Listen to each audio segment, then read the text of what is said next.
Rafael. And what age? Wow, thanks for having me, buddy. You're very welcome. And when and how exactly did you decide you wanted to start acting? No, that's a good long story, but I will make it as short as possible because of this platform. This new platform, by the way, Roku. Congratulations. Thank you, thank you. I went to a performing arts camp when I was like 13, 14, around there, and I really enjoyed it. But then I fell in love with baseball, started doing that. Thought that I wanted to do it professionally, but but realized that I was kind of afraid of the ball. And I'm not like an alpha male tough guy like that. I don't think I could survive in professional sports. And then I got into radio, and I was like, Mhm. oh yeah, radio could be entertainment, perfect. And then I started hosting, like kind of what you're doing, but not on such a grand scale. And then I remember doing some small projects for a film school in Sacramento, and I Mhm. started to go, okay. And then one of the student filmmakers said, there's a short film I'm going to do, and I really think that you could be the lead in it. I think you could do a good job. And I was like, I don't know if I'm confident enough to carry even a short film. And he goes, no, you'll be fine. And after I did that, that was like in 2009, I started to say, yeah, I kind of dig this. Maybe I can do this. And the rest, as they say, is history. Well, that's amazing. That's just, and you lived in California all your life, is that correct? No, I'm very proud of the fact that I was born in New York City, not New York. See, I'm making the distinction between New York and New York City. Okay. New York State would be Buffalo, it would be Syracuse, it'd be Albany. I'm talking about like the real New York, which is like the city. So I'm very proud of my roots. And now, if you mind me asking, if you said not New York City, so are you like from Buffalo, Albany, Syracuse? I just have to ask because you said there's a difference. No, no, no. I am from New York City, which is the real New York. Anywhere outside of the five boroughs is not the real New York. Oh, okay. I'm Manhattan, sorry. I'm sorry. Manhattan works, right? It was Manhattan and Brooklyn. I lived in Brooklyn. Then my mom and I moved to Manhattan for a few years. So, but I'm very proud of my New York roots. Right. I totally understand. I totally understand. Now, serious question is, what do you like about acting so far? Oh, see, I don't want to say I find it easy because I think the level of acting that I'm doing is all relying for me on instinct. And what I need to do, and I'm a realist here, is that if I do want to take my career to the next level, I'm going to have to learn technique to go with the instinct, right? Because instinct only takes you so far. Um, so I think it's because I'm fairly lazy Hmm. that I like acting, and which is another reason why I don't really do stage acting because I know that stage acting is a whole nother animal and it is very intense and it's very time intensive. It's very energy intensive. It's very talent intensive. And because I possess none of those characteristics, on camera is perfect for me. Awesome. Amazing.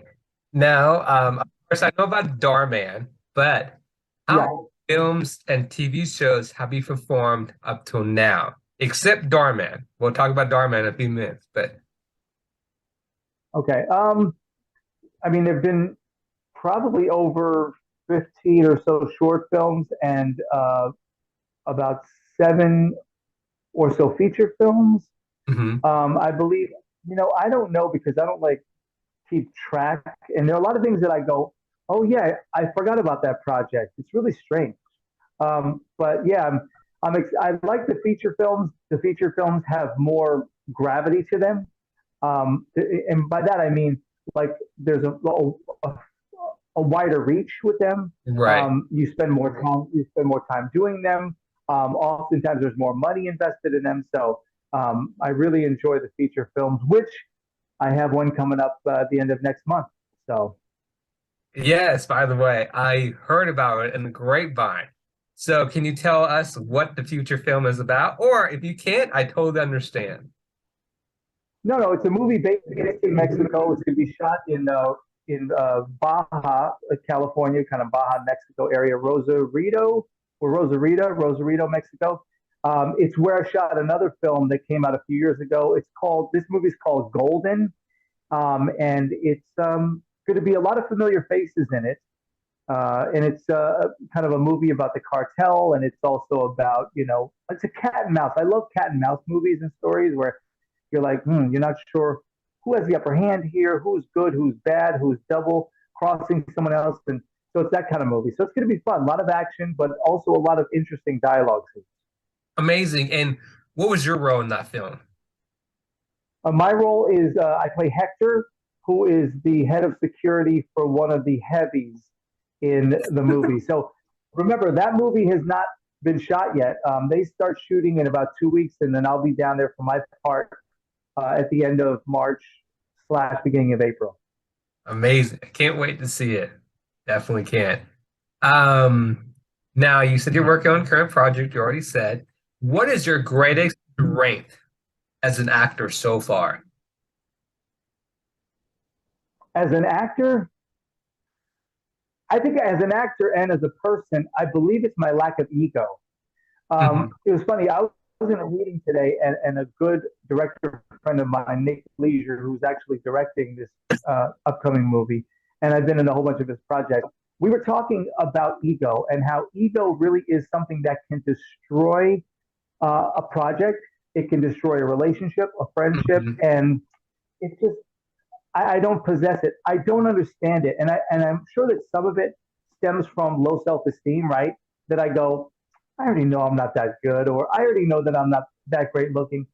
So I don't have this like ego that I carry around. And I also realize that in this business, a lot of this is more than just talent. There are a lot of other variables involved with getting a role. It's timing. It's how tall you are and comparative to who you're going to be working with. It's the hair color. Will you look like a family? So all of those things you can't control. So how would you then? It's like someone walking around going, "Hey, I'm the greatest because I'm tall." Well, you didn't really earn your tall, and you didn't have any say in Right. it. So how can you show off? Like how can you show you got lucky?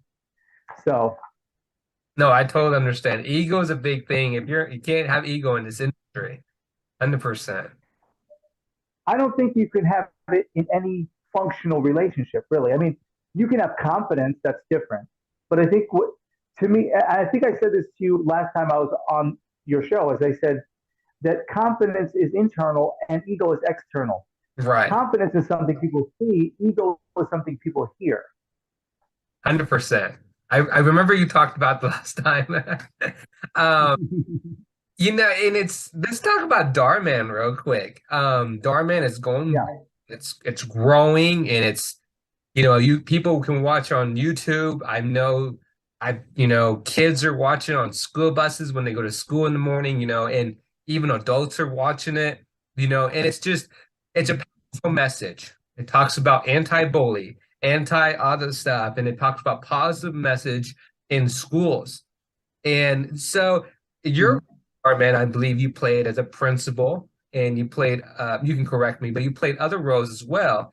And how has Darman impacted your life away from set?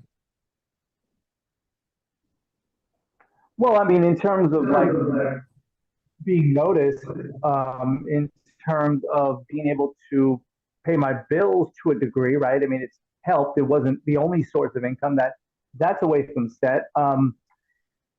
It's also helped, I think, with confidence to a degree. And again, not so much that ego, but I think that being around LA actors and being around career actors who are not doing this for a hobby or as a side job, there's something that really lifts you up doing that. And you go, wow, I'm able to be on the same stage as them. And that's a cool thing. Yeah, and the one thing about Darman is that if I was a high school student or a middle school student, or even, it's kind of embarrassing to say this, but even if you're a college student, it just kind Mhm. of reminds you of what is going on in real life in schools. Like each classroom is different, Mhm. and you're showing it on Darman, right? I remember an episode because Miss Caden, she was selling Girl Scout cookies, right? And you have people in real life, sorry, have to bring that up, but you have people in real life that have Girl Scout cookies episodes like in real events for schools. They're like, please buy this cookie or buy that. And you see that in real life. It doesn't matter where we're living in what state. And you're like walking down the street or walking out of the store and you see people and they're like they're their school teammates. They're like, oh, buy this Girl Scout cookies, or you have the boys saying, buy this.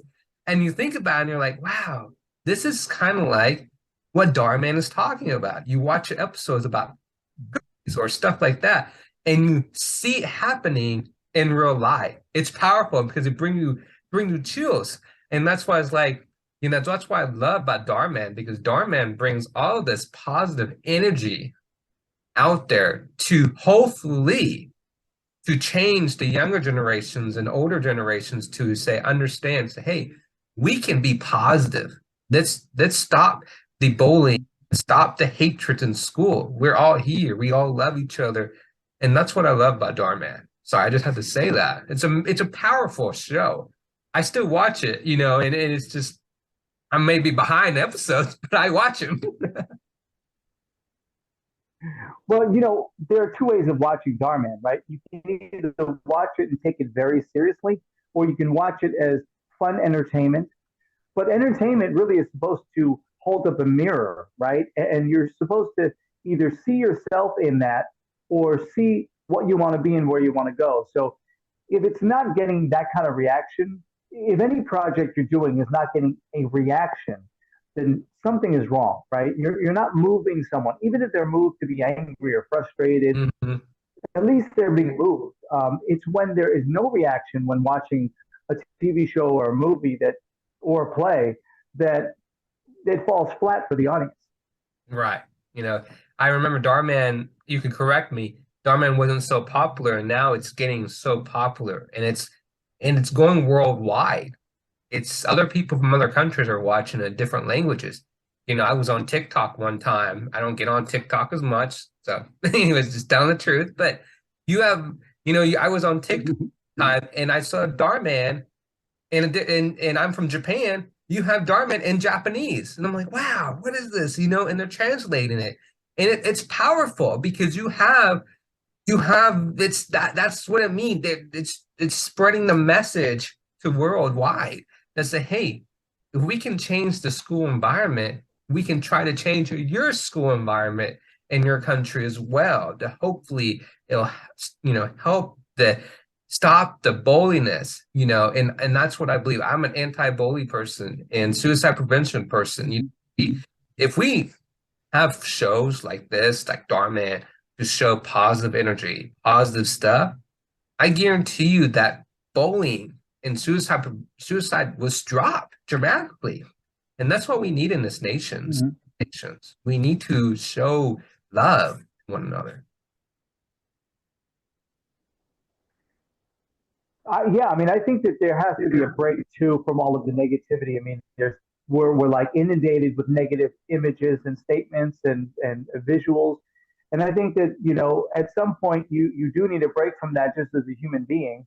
And if you can get it through Darman because of the positive message, or you can get it through Darman because you think it's funny, either way, it has the same impact. It has the same effect, and that's a positive one. Right, 100%. By the way, I love you when you play Darman, Hayden and Rebecca, everybody who does Darman. It's amazing. There's some funny scenes. I laughed so many times. Yeah. There's so many stories. So it's just yeah, it's just I I really am blessed to be a part of that family, and I feel really lucky that I have the opportunity to go. And it's an interesting setup because unlike episodic television, if you're like a regular character, you have regular work, right? And you're kind of contacted at regular times. This is not like that. So even like Rebecca, right? So Rebecca Ritz, sometimes she said that sometimes she wouldn't hear from them for a month because the needs that they had at the time she didn't fill, even though I feel she could do any role that is available. Same thing with Caden. But you know, sometimes you don't hear from them for a little while. But I got to tell you something. It is quite the Christmas gift when you open up your email and it's a message from Darman because you're like, not only do you know that you're going to work, and that's fun, you look down the call sheet. Oh my gosh, I'm working with so and so. I've worked with them before. That's going to be. It's really like to me the biggest. I hate to use this term, but like that's like the biggest high for me personally. It's like Hmm. when I get that email, and I've told many people that. I've told my partner that. I've told. I said, man, when you open that email and it says Darman and whatever it says, you're like, oh, and you get this like adrenaline rush. It's so interesting. It's so fun. So, and if anyone from the Darman casting office is watching this, I would like to get that feeling a little more than I do, but I'm just putting it out there. Totally understand, you know. Um, talk about, we're not talking behind this person behind her back. She might get mad, but let's talk about it. Um, how did you and Caden um first meet on set, and how did you guys become close friend relationship? You know, it's so, you know, every time I watch you, for example, on your Instagram live, you guys both have this same energy, right? And then you have pictures together, same energy. And so was that a automatic click reaction when you guys saw each other on set, or was that like it took time to build the trust from each other? First of all, I must be a better actor than I thought because I can't stand her. I hate her. And the fact that you think I like her just confirms that maybe I know what I'm doing. No, I do adore her and her family as well. Was it instant? No. And you know why? I find this interesting. Caden is a very method performer. And for the people that don't know, method is when you really get yourself deep. So if she's supposed to be doing an emotional scene, she'll stay in that state for the duration of the time she has to do that scene. Whereas some actors can and then all of a sudden it's get rid, then they settle down and get into it. So it wasn't instant because she was almost at arm's length during the scene that we were doing together, the first scene we were doing, because she had to be upset. So she wasn't very playful. The second that scene was done, she did a complete 180. She was all goofy. And that's when we connected because that's how I am all the time. So it was literally the second that they called cut and that scene was done. You can see that she totally changed personalities. She was all silly, goofing around, you know, laughing, and that's when we connected. Amazing. That's well, that's that. I can tell you both have great energy. Mhm. You know, behind the scenes or in this or before the scene, was there any fun stories that you can tell us about Darman that made everybody laugh? Any fun scenes that I was involved in, Yeah, or or anybody that you know of. and it doesn't matter what episode. No. Well, there were two times, you know, you've heard of actors when they break, right? You've heard of that term. Yes. And for the people that don't know, when an actor breaks, that means they start laughing and they can't stop laughing. Um, in the first babysitter episode I did of the three, like the original one, where I hired my employee to take my younger daughter in order to teach my elder daughter a lesson about babysitting and responsibilities. In that Wait. episode, we I'm sorry. This is a scene I've seen. Wasn't Caden with you in that scene and you were trying to find that the babysitter scene? no, that was either episode two or three of the I'm sorry. trilogy. Okay, go But ahead. but the original one didn't have Caden. It had an actress or actor by the name of see you got I, Georgia McPhail. And I can't believe I almost forgot her name. That would have been really bad. Um, so she was like the original Carla. Anyway, so we must have been shooting for a while. We got real comfortable. And the actor who's playing my employee and the kidnapper comes in and he's supposed to say, "Is this my cue?" Right? Meaning that he's listening. And then when he hears something, he comes in and reveals who he is. Right? So his line is this my cue? And he's at the door. So at some for some reason he peeks his head in and goes, "Is this my line?" by accident. Now it's not a huge difference, but when you're tired, that was so funny, and I like we had to stop the scene because I couldn't stop laughing, and I couldn't deliver my lines. And again, when you're in that moment, you're tired. It's funny. Anyone watching this is like, "That's stupid," but it really hit me. The second time it happened is when I was working with Caden, and it was at the end of one of the babysitting episodes, and we were in the ice cream shop. Remember when I promised to get him ice cream? Remember that episode? And we're in the ice Yes, cream I store. remember I've seen it. Well, first of all, you would have thought that Caden had never tasted ice cream before and was tasting it for the first time, and like couldn't control herself how much she loved it. She was eating constantly this ice cream and then asking, "Can I get more? Can I get more?" And so that was funny. But every time it was a really light scene, meaning that it wasn't dramatic at all. It was just really lighthearted. So, and I only had one or two lines in that scene. So I felt that I can play a little bit in improv. So she's supposed to say, "Thanks for the ice cream" or something. And I go, "You're welcome, dear. You're welcome, honey. You're welcome, sweetheart." Whatever I say.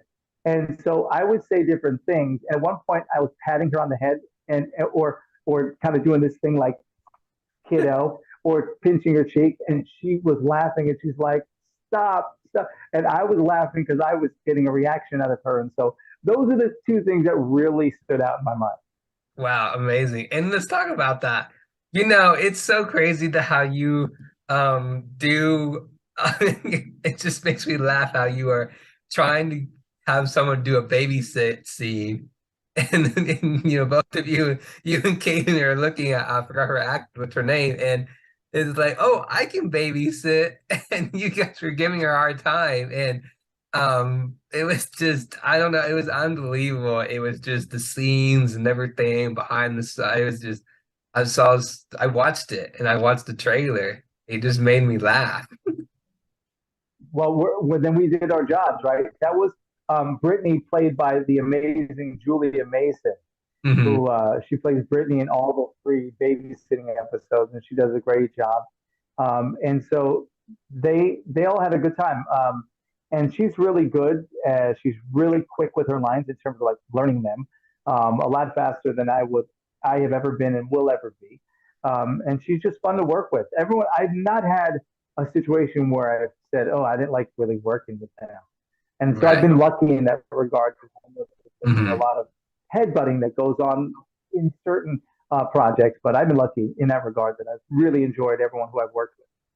That's amazing. And then, so how exactly did you find out that Darman existed? And how did you find out that you were able to audition for it? I think it happened kind of at the same time, which is weird because I think that my kids were watching. I think like if I my memory is not very great, of course. I remember like stuff that from decades ago, but like tiny stuff, and then stuff that happened a few weeks ago. I'm like, I forgot. I don't know how that happened. But I believe they were watching it, and I'm like, oh. And then there was a casting notice on Actors Access, and it said Jarman, and I went, oh, okay. So I thought I might as well audition. It doesn't hurt like you audition up for other projects. You just put it out there. And then I heard from them, "Hey, are you available for this? Is a small role, but it's my first episode." And I was like, "Wow, this is really weird. This is fantastic." And the way it is with Jarman is I think once you get in, then they kind of get to know, okay, your temperament, your personality, what you can do, what you can bring to the table in terms of role, right, in terms of acting and what you can do. And so I've been really lucky enough to, once I've been in that system, I'll call it, to be able to be called back numerous times. And I have two more episodes that haven't been posted yet, and that is 20 even, 20 episodes that I've done. And I have another one coming up in about a week and a half. So, Wow. Definitely can't wait to talk more about that. Um, so let's talk about what would you say your greatest accomplishment as an actor so far has been? I think the greatest accomplishment and the one that I'm most confused about is the fact that I can do this for a living. I think that's the biggest accomplishment. Um, and I know that I'm extremely lucky when it comes to that. Again, comes back to that versus, oh, I'm so great, I'm able to do that. There is a lot of luck involved. There's a lot of, thank goodness the timing was there. And by that I mean, thank goodness the project that I was able to work on paid enough to carry me through to the next one. And also, I try to be smart with how I spend. But yeah, I'm going to say that my greatest accomplishment at this point is being able to just do this, and then I also do some hosting stuff and some on-camera company spokesperson work as well to make up for it. So yeah, I think my greatest accomplishment, the thing I'm most proud of. That's an amazing story. Wonderful. Congratulations again. Um, what do you say? Thank you. Always thanks to people like you, though. Thank you. What role, if any, role has deeply affected you, perhaps changed you in a permanent manner?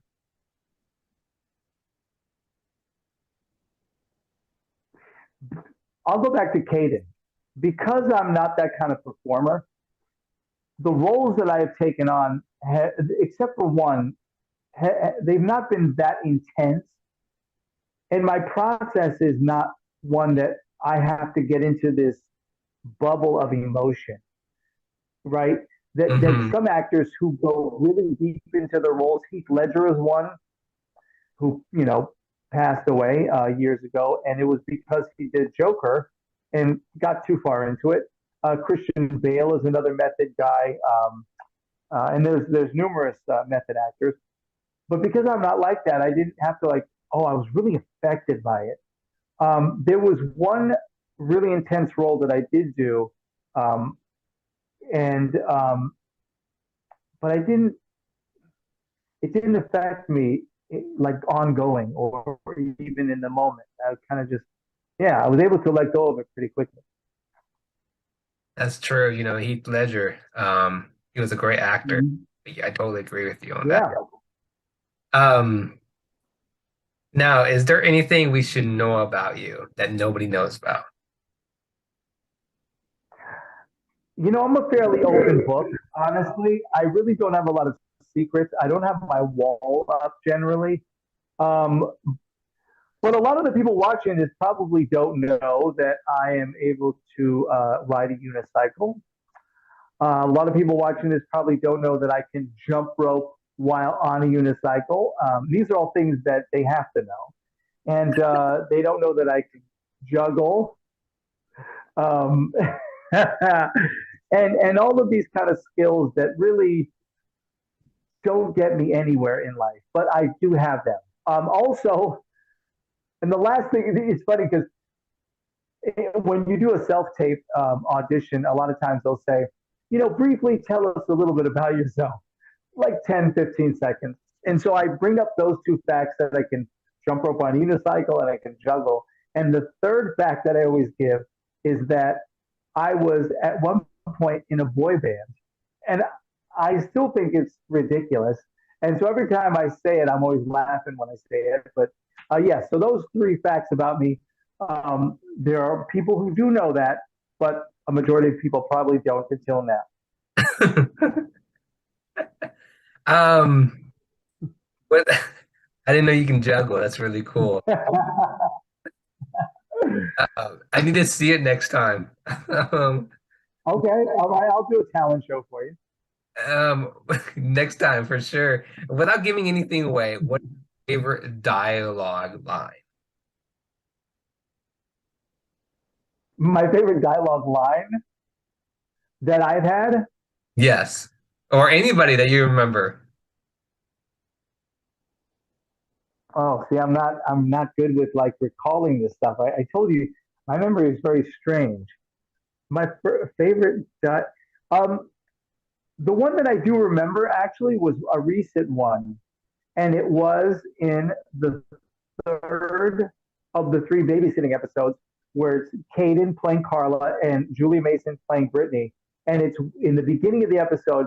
Did you watch that episode? It's the one where she is going to babysit the 5 month old, her 5 month old nephew. Yes, I remember Do you that. remember that one? So I don't know why I thought that the delivery was so good and so entertaining when Caden as Carla again, was trying to pretend like she was Brittany, and she like has her glasses on and she's like, "Oh, I'm Brittany and I'm so and so," right? And then for some reason, the way Kaden does that is so funny, and she throws in some other stuff that you can tell wasn't scripted because it was just so fluid. And then she gets surprised by Julia, who's playing Brittany. He goes, "What are you doing?" And she goes, "Oh, it's not what it looked like."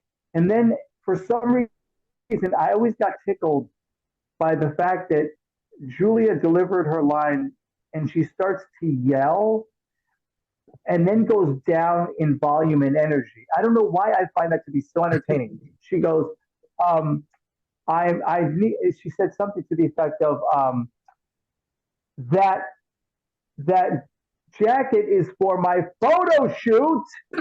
I don't know why I find that so funny to me.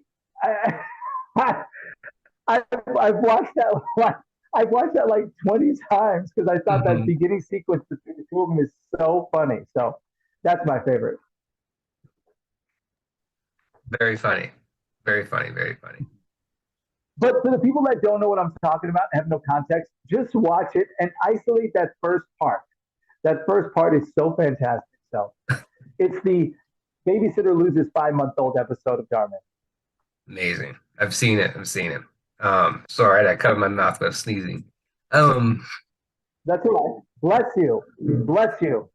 yeah, bless you. Thank you.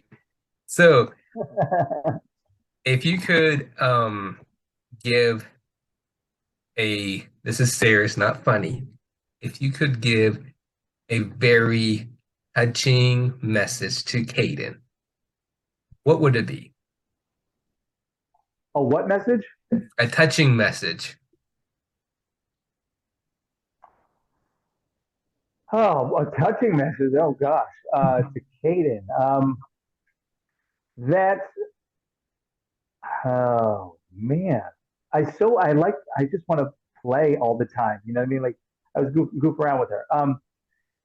A touching message. Just that you are extremely talented, and you will have a major future in this business, in the entertainment business. And I've told you this before. As long as and you'll have a fan in me as long as you stay humble and you don't take yourself seriously and you treat people with respect, kindness, and patience, you are going to have a very long career with a lot of very loyal, loving fans. And I am one of them. And I will be one of them. That is very true. Caden is a great actress. She had so many great roles. Mm-hmm. The only one. You talk about um Megan, who played on Darman, the babysitter. You talk about Rebecca. You talk about all these people who've been on Darman, Mm-hmm. and it's powerful, including you. You talk about these stories and in documentaries, and yes, people can talk about, is it funny? Yes. Is it touching? Yes. But when I was first watching it, I wasn't so into it.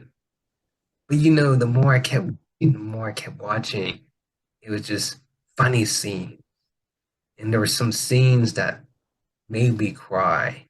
made me happy, Mm-hmm. and it talks about, like saying, stories behind a scene to understand what's going on, and understand what's happening. You have, the very good one. And I'm not bragging on Hayden, but this is a good example. You have people that do sell Girl Scouts. I've seen it. I've been to Arizona, New Mexico. I haven't been to California many times, but there's been places been in California and New Mexico and Arizona. You go out the store and sometimes you see people selling Girl Scout cookies. And you think about that and you think back in the back of your head, and it's like, wow, this is the scene kind of to Darman, right? You have like a principal Mm-hmm. with them or another adult.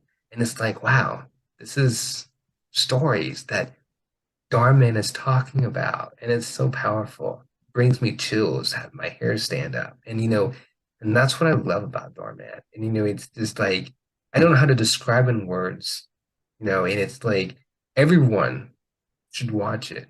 I'm not forcing, but should watch it. And it's just mind blowing that how when you and Caden were live on Instagram and you have people from other countries watching you both to speak, and it's like that to me brings me happiness, brings me tears because it talks about how Darman is changing people, people's mind Mm-hmm. was and those are kids or adults who are watching you guys, and then they go, different time zone, but you don't know. They go to school and they treat people different, and people are like, "Wow, why are you treating me different? Why you used to be a kind of like a bold person? What's changing you? We notice it. What changed you in Mm-hmm. 27? What changed you in right next day?" And you're like, "Well, like, what's Darman? What's Darman?" People watch it and they're like, Mm-hmm. this is what's about, and it's just, it's, people have social, on their phone, TikTok, Instagram, YouTube, and I'm so proud of you and Aiden and everybody who's on set on Darman because you're changing my life, but you're also changing other people's life. Emotional, happy, and laughter. So I want to let you and the rest of the cast know, and Darman, thank you. You guys are changing people's lives. Well, we appreciate hearing that. I speak on behalf of everyone, of course, but I know that I appreciate it, and I'm sure that everyone else does too. But it also goes the other way because without you guys watching, Darman wouldn't exist, and we wouldn't be able to do what we do. So, really, you guys have to get a lot of the credit as well for being so loyal and coming back day after day, episode after episode. So, it's much appreciated. So, thank you and everyone who watches. Well, you're welcome, including me, of course, because well, that's how I felt. Aiden had to do hands, Right. but it's just amazing, it's just how the stories are powerful, and Yeah. just it's just the one I like the most is you're not in it, Kanan's not in it, not Megan, but I can't remember his name. Rebecca's in it, and the boy pulls the fire alarm. And if you know what Yeah. I don't remember what episode, I didn't go back. Pulls the fire alarm and said it's not him, but he gets in trouble. If I remember correctly, but that one I like because when I was in school, I can't believe I'm talking about this. My friends and I'm the one who always do all these crazy ideas, right? So, long Mhm. story short, we were in high school actually, and I was like, man, let's skip school. Let's make everyone skip school. So it's like maybe I should pull the fire alarm. And anyways, but long story short, I was going in there and I'm like, ooh, let me get ready to pull it. And I don't remember the whole thing, but I remember I think um one of my friends was like, "Are you sure?" And I was like, Oh yeah, maybe not a good idea. I don't want to get in trouble, so I didn't pull the alarm. But I was so tempted. But it was so funny because Darman, you know, he did it, and I was like, man, could have been me in real life. Just kidding, but You see, though, how holding the mirror up to you kind of shows you a little bit of who you are or a little bit about your personality and you can relate Mhm. to it. That's a perfect example. That's why you It is. connected with that episode because the mirror was up to you and you saw kind of a little bit of you in that. Yeah, I didn't do it. Could have. Mhm. No, no, just kidding. Good, good. There you go, Roro. Good decision, my friend. Kidding. Yes, I could have, but I didn't. Good, good decision. Right. I don't want to be famous just for pulling the fire alarm. Right, or infamous. I guess you would be infamous versus famous, right? Right. Right. People will hear about me. Well, you For the wrong reason. right. It's the wrong reason, 100%. So, I do appreciate you coming on my show, talk about all this issues and Dhar Mann.